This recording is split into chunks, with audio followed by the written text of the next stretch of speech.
Paşinyana dedim, istediğin kimi. Ama Putin. Kanala abone olup video beğenmeyi unutmayın. Son derece vacip hesap ettiğim bir şey qeyd etmək istərdim.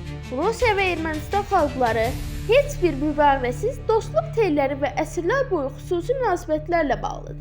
Axıras xəbər verir ki, bu sözlər Rusiya prezidenti Vladimir Putin bugün 29 mayda Avrasiya İqtisadi Forumunun yekunlarından sonra keçirilən mətbuat konferansının Ermənistan taleyinin müzakirəsi ilə bağlı sualı cavablandırarkən bildirir. Bizim xüsusi münasibətimiz var.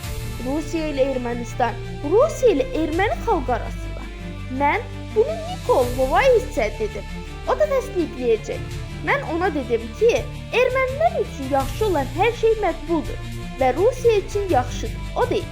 Vladimir Putin vurğulayır ki, Paşinyana Ermənistan xalqının maraqlarına əsaslanaraq istədiyin kimi edin təklifini verir. Hansı qərarlar qəbul edirlərsə edilsin, onlar humanitar və siyasi əlaqəni pozmayın. Amma bu halda söhbətə sırf iqtisadi məsələlər də gəlir.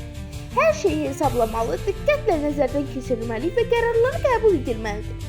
Mən bunu artıq qeyd etmişəm. Ukrayna böhranı bir vaxtlar Ukraynanın AB'yə qoşulması cəhdləri ilə başladı. Biz buna qarşı deyildik, lakin biz deyirdik, məsələn, Fitosnerv standartlar tamamilə fərqlidir. Bu bazada çıxış deməkdir. Rusiyada Sovet İttifaqı dövründən bəri deməli mövcud ayinin bütün ölkələri üçün fitosanitar standartlar Avropadakindən daha sərtdir.